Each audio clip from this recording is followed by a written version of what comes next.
안녕하세요. 사랑하는 나그네 교회 교우 여러분, 그리고 주의 말씀을 함께 즐거움을 읽어가는 그리스도의 형제 자매된 교우 여러분.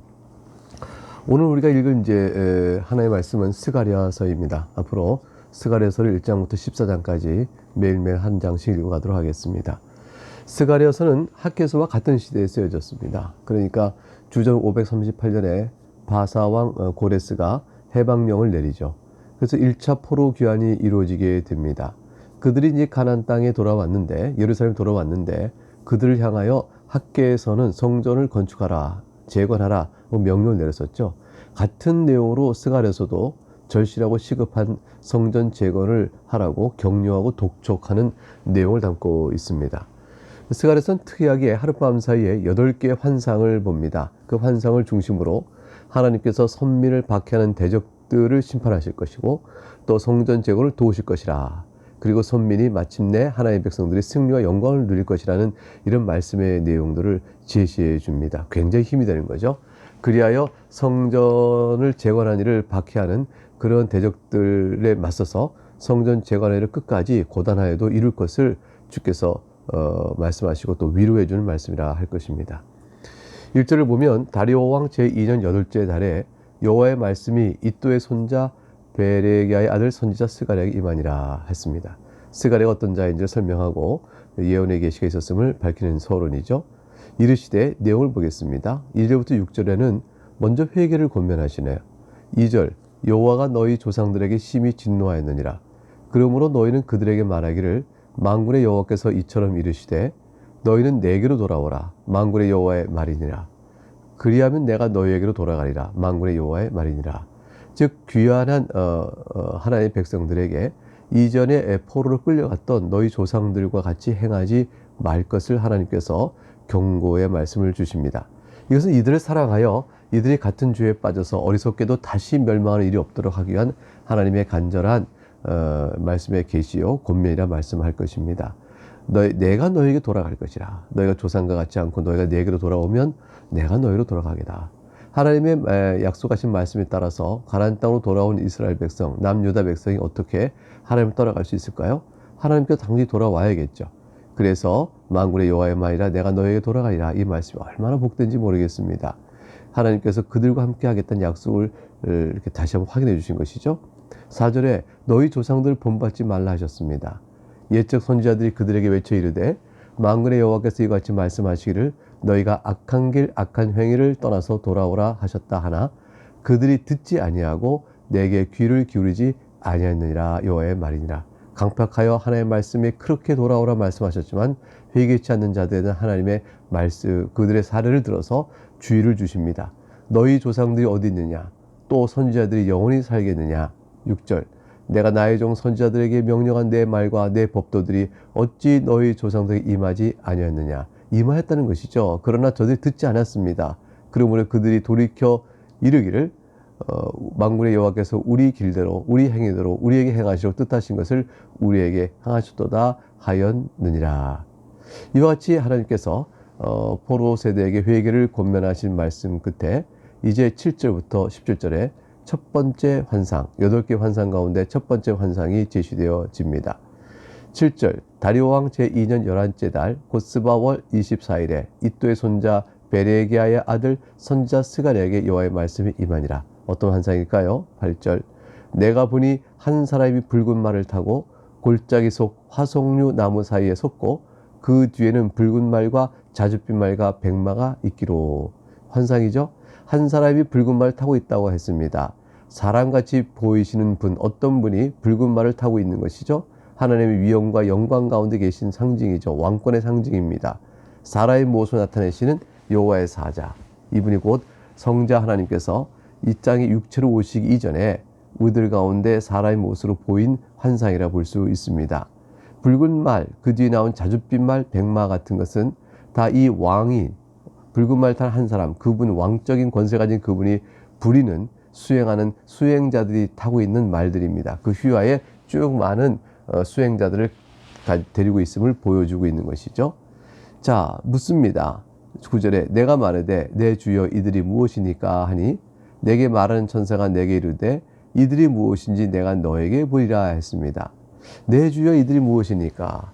이 질문 뒤에 나오는 답하는 천사에게 묻는 것이죠. 내게 말하는 천사가 내게 이르되, 내 주여는 내게 말하는 천사를 가리키는 말이에요. 그 천사에게 이들이 무엇입니까? 라고 물었습니다. 그래서 이들이 이 대답을 10절에 보니까 화석류 나무 사이에 선자가 대답하여 이르되 이렇게 되어 있죠. 화석류 나무 사이의 선자는 앞에 8절에 봤던 붉은 말을 타고 있는 한 사람입니다. 그분이 대답했어요. 그러니까 여기서 두 가지 해석이 가능하죠. 제3자인 천사에게 내가 물었더니 화석류의 사이에 붉은 말 타신 분이 내게 말했다. 이렇게 해서 화석류 사이에 붉은 말 탄 분과 나, 그리고 제3자인 천사, 이렇게 볼 수도 있고요. 아니면 9절에서 천사가 내가 너에게 보이려 했는데 대답을 화석류 나무 사이의 선자가 대답하셨으니 아마 같은 분일 것이다. 이렇게 보는. 그래서 천사는 없고 화석나무의 선자인 붉은 말을 탄 분에게 9절에 내가 내 주여 이렇게 물었더니 그분이 대답하시는데 그분의 대답을 내가 내게 말은 천사다 이렇게 표현한 것으로 보기도 합니다. 이것은 주석가들 가운데 의견이 엇갈립니다. 그래서 제3자의 천사이냐 아니면 화석류 사이에 붉은 말 탄 그분이 말씀하는 거냐 이런 입장이 있죠. 10절에 보니까 화석류 나무 사이에 선자가 대답하이르되 이는 여호와께서 땅에 두루 다니라고 보내신 자들이라 했습니다. 결국 물은 것은 그 붉은 말 타고 있는 그분 뒤에 있는 또 다른 붉은 말, 자줏빛 말, 백마 타고 있는 그러한 자들은 다 무엇입니까? 물었고 대답은 여호와께서 땅에 두루 다니라고 보내신 자들이라 이렇게 되어 있죠. 두루 땅에 다니면 내용이 어떤지를 정탐하고 살펴보고 다 관찰하여 그것을 여호와께 보고하는 자들이라 이렇게 말하고 있습니다. 하나님께서 모든 걸 다 알고 계시죠. 모든 걸 다 알고 계신 하나님께서 그의 부리는 천사들을 통하여 이렇게 두루 살피도록 보아요 보고토록 하는 형식의 모양을 이렇게 보여주고 있는 것입니다. 마치 욥기에 보게 되면 사탄이 두루 다니다가 하나님께 물을 때 답을 한 것처럼 천사들이 두루 다니며 상황을 파악하여 주께 보고하듯이 이런 구도를 갖고 있는 것처럼 보일 수가 있습니다. 천사들은 어디에나 있지 않습니다. 하나님은 어디에 계시죠? 그러니까 천사들은 두루 다니게 되어집니다. 유한한 영이기 때문에 그렇습니다. 그 하나님께서 지금 모든 곳곳에 천사를 보내어 그들이 무엇을 하는지 다 살피고 천사를 통하여 그 내용을 다 아신다라는 형식의 환상이라 할 것입니다. 자, 10절 보니까 보고가 이루어집니다. 그 보고가 무엇일까요? 이 내용을 말하기 위해서 이 두루 보내신 자들이 보고했다는 표현을 쓰고 있는 것입니다. 하나님께서 그냥 아시죠. 이런 걸 통해서 두루 보냄받은 자들, 이런 자를 통해서 보고를 받는 형식으로 주께서 알고 계심을 나타내 보이십니다. 11절 그들이 화석류 나무 사이에 선 여호와의 천사에게 말하되 우리가 땅에 두루 다녀보니 온 땅이 평안하고 조용하더이다. 여기서 화석류 나무 사이에선 붉은 말을 탄 사람 같은 이를 여호와의 천사라고 말하고 있죠. 요 말씀의 근거에서 보게 되어지면 아까 9절에 내게 말은 천사다 하는 분이 화석류 나무의 선자와 동일하고 그분이 바로 11절에 화석나무에 선 여호와의 천사 곧 붉은 말 탄 그분 이렇게 동일시돼서 제3자인 천사를 고려치 않고 이 두 나와 화석류 사이에 나무 선 그런 붉은 말 타신 바로 그분 곧 여호와의 천사 이렇게 둘로 보는 것이 좀 적절한 해석이 아니겠나 이렇게 생각이 되어집니다. 그분이 내게 말합니다. 우리가 그분이 여호와의 천사에게 말하되 보고합니다. 그들이 두루 뒤에 있던 붉은 말 자줏빛 백마 탄 것들이 두루 다니며 하나님께 보내신 천사들이 보고를 합니다. 우리가 땅에 두루 다녀보니 온 땅이 평안하고 조용하더이다. 이것은 지금 바사 왕국의 형편을 말해주는 겁니다. 다리오 1세 시대죠. 지금 그때는 모든 반란자들이 제국의 메데 바사가 바벨을 무너뜨리고 세워진 다음에 저항하는 반란군도 있는데 반란군을 차례차례 다 제압합니다.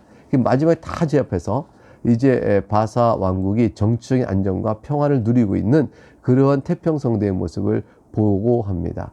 그러나 바사 왕국이 이렇게 태평성을 누리고 있지만 그것에 포로로 끌려가 바벨론의 포로로 끌려갔다가 돌아가 이제 약속의 땅 예루살렘 돌아온 하나님의 백성은 어떨까요? 이제 포로에서 돌아와 황폐화된 곳으로 돌아오니 저들의 형편은 그렇지 못한 것이죠. 그래서 12절 이렇게 말씀이 이어집니다. 여호와의 천사가 대답하여 이르되 만군의 여호와여 여호와께서 언제까지 예루살렘과 유다 성읍을 불쌍히 여기지 아니하시려나이까? 이를 노하신 지 70년이 되었나이다.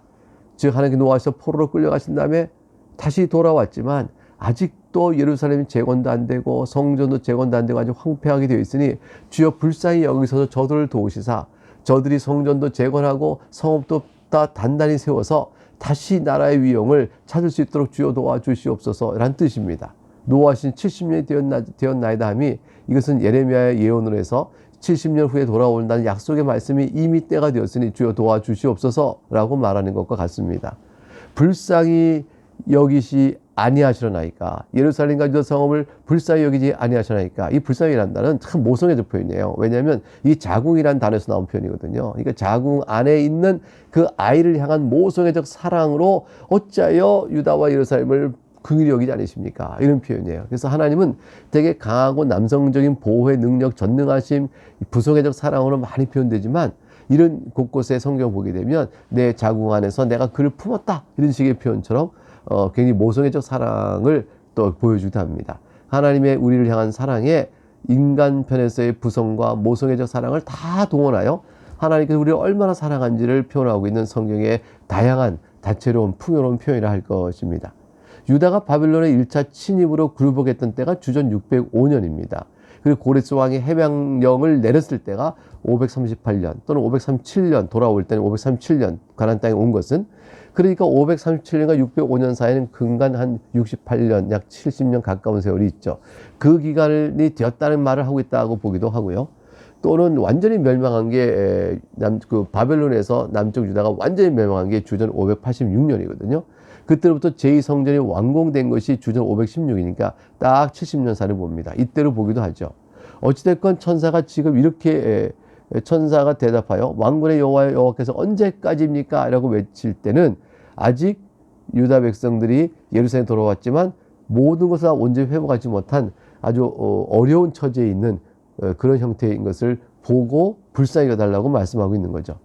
여호와의 천사가 만군의 여호와께서 언제까지 이렇게 말하고 있는 것은 여호와의 천사가 바로 중보의 역할을 하고 있다는 걸 볼 수 있어요. 하나님의 백성이 유다와 예루살렘을 중보하여 하나님께 기도하듯이 우리의 예수 그리스도께서 우리의 제사장이 되셔서 우리를 위하여 중보해 준 것 같은 그러한 여호와 천사의 말이다. 화성묘사의 붉은 탄 자, 성자 하나님의 우리에게 나타내보신 환상적인 인간의 모습인데 그분이 여호와의 천사로서 표현되어지고 있죠. 그러면서 이렇게 기도하는 내용이 나오게 되어집니다. 이제 13절에 가니까 여호와의 답변이 나옵니다. 여호와께서 내게 말한 천사에게 선한 말씀, 위로의 말씀으로 대답하시니라. 그 대답의 내용은 14절부터 17절에 나오죠. 내게 말한 천사가 내게 이르되 너는 외쳐 이르기를 만군의 여호와의 말씀에 내가 예루살렘을 위하여 시온을 위하여 크게 질투하며 아니란 여러 나라들 때문에 심히 진노하노니 나는 조금 노하였거늘 그들은 힘을 내어 고난을 더하였습니다. 이게 바로 북왕국 이스라엘을 또 칭한 아수르나 남쪽 유다를 치었던 바벨론과 똑같이 그들이 범한 죄입니다. 하나님께 진노하여 저들을 도구로 삼아 징계로 하려고 했으나 징계에 합당한 정도의 고난이 아니라 더 큰 고난을 내어 힘을 다해 고난을 더했으니 저들의 죄악상이 있죠. 그러므로 저들을 하나님께서 멸망케 하고 오히려 하나님의 백성을 불쌍히 여기는 마음으로 16절 그러므로 여호와가 이처럼 말하노라 내가 불쌍히 여김으로 예루살렘에 돌아왔은즉 내 집이 그 가운데 건축되리니 예루살렘 위에 먹줄이 쳐지리라 만군의 여호와의 말이니라 이렇게 말씀하셨어요. 예루살렘 위에 먹줄이 쳐진다는 말은 먹줄 치는 것은 뭐냐면 건축할 때 수평이나 수직을 바로잡는 끈들이잖아요. 그러니까 이 줄이잖아요, 줄. 그러니까 수평이나 수직을 바로잡는 이 줄이 먹줄인데 먹줄이 쳐지라는 것은 열심히 재건의 건축이 이루어지는 상황을 말하는 것이죠. 그래서 곧바로 예루살렘 위에 성전이 새로 세워질 것이라 이렇게 하나님께서 말씀하고 있는 내용입니다. 17절에 보면 그가 다시 외치르기를 만군의 여호와의 말씀에 나의 성읍들이 넘치도록 다시 풍부할 것이라 여호와가 다시 시온을 위로하며 다시 예루살렘을 택하리라 하라 하니라. 얼마나 위로가 되는 말씀인지 모릅니다. 어찌하여 하나님 어찌하여 예루살렘 당신의 백성을 불쌍히 여기지 않습니까? 노하시 70년 되었습니다. 이렇게 말하는 기도를 들으시고 불쌍히 여기셔서 이제 다시 풍부해질 것이며 내가 시온을 위로하며 예루살렘을 다시 택할 것이라 이렇게 말씀하시니 죄악된 우리들을 불쌍히 여기시고 구원해 주실 때 하나님 똑같이 이루신 것입니다. 내가 내 백성을 위로할 것이며 내가 그들을 택했다. 여러분 우리를 택하시고 우리를 불쌍히 여겨주신 것이죠. 하나님께서 예수 그리스도 안에서 우리를 용서하신 은혜를 다시 한번 여기서 확인해 볼 수 있게 되어집니다. 이제 18절부터 21절 오늘 남은 본문 전체의 끝은 두 번째 환상입니다. 넷불과 대장장이에 대한 환상이죠. 18절 보겠습니다. 내가 눈을 들어본 즉 네 개의 뿔이 보이기로 했어요. 뿔이란 것은 되게 힘과 권력을 상징합니다. 근데 네 개의 뿔이란 것은 네 개의 나라를 말할 것이라고 이제 주석가들이 생각하죠. 하나는 아수르, 바벨론, 또 그 뒤에 일어나는 헬라, 그리스, 알렉산더 제왕의 그 그리스, 곧 헬라, 또 로마 이렇게 보기도 합니다. 그런데 지금 이거 보고 있는 것은 이 네 개의 뿔을 그렇게 보기도 하지만 정확히 이제 후대에 나오는 헬라나 로마까지 포함한 네 개의 뿔이겠느냐? 그 부분은 또 불명치 않은 부분이 있어요. 이게 예언적인 것이보다 아수르, 바벨론 과거에 속하고 또 헬라, 로마는 미래에 속한 나라가 되어지니까 지금 기준적으로 볼 때 말이죠. 그래서 그렇지 않다라고 보는 사람도 있는데 어찌됐건 공통된 건 뭐냐면 이 네 개의 뿔은 하나님의 백성을 압제하는 악한 세력을 의미합니다. 이 네 개라는 것은 또 동서남북 사방을 말하니까 모든 것을 통틀어 말하는 것이거든요. 4라는 숫자는. 그러니까 하나님 백성을 압제하는 힘과 권력을 가진 모든 나라의 세력을 다 총칭하여 말한다. 이렇게 볼 수도 있겠습니다. 19절 이에 내게 말하는 천사에게 묻되 이들이 무엇이니까? 라고 물어보자 대답하시기를 이들은 유다와 이스라엘과 예루살렘을 흩뜨린 뿔이다. 이렇게 돼 있어요.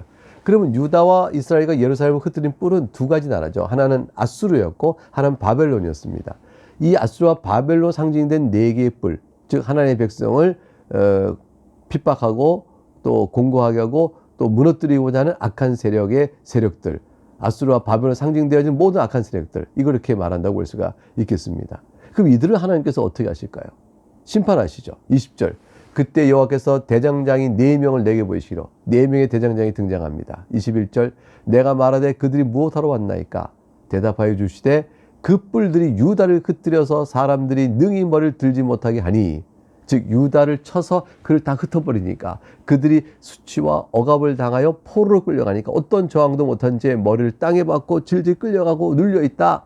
비참하게 된 거죠. 그래서 이 대장장이들이 와서 그것들을 두렵게 하고 이전의 뿔을 들어 유다 땅을 흩트린 여러 나라의 뿔들을 떨어뜨려 하느니라 하시더라 그랬어요. 요 맨 마지막 문장 이전의 뿔들을 들어 유다 땅을 흩트린 여러 나라의 뿔들을 떨어뜨려 하느니라 문장은 지금 번역이 좀 애매합니다. 이 번역을 다시 번역하면 이렇게 돼요. 유다 땅을 흩트리기 위하여 이전의 뿔을 들어가 아니라 그냥 하나의 뿔이에요.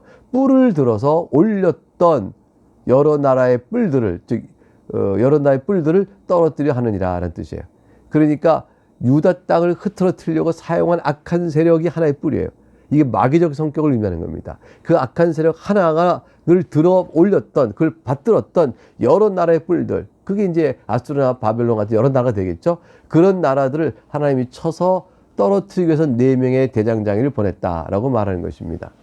이것의 궁극적인 성취는 구속사적으로 하나님의 백성을 대적하여 하나님의 교회를 대적하여 어떻게든지 흐트러 보려고 했던 이 세상의 세력이 제 아무리 강해도 나중에 하나님 심판 앞에 보내신 4 대장장이 하나님 심판 앞에 무기력하고 다 파멸될 것임을 말씀해 준 내용이라 볼 수 있습니다. 오직 우리 주 예수 그리스도만이 우리 유일한 구원의 길이요 생명이 되어지는 것입니다. 네, 여기까지가 오늘 1장에서 살폈던 2개의 환상입니다. 내일 또 계속 이어서 계속된 내용을 살펴보도록 하겠습니다. 네, 그럼 주 안에서 복된 하루를 보내시길 바라겠습니다. 여기서 마치겠습니다. 감사합니다.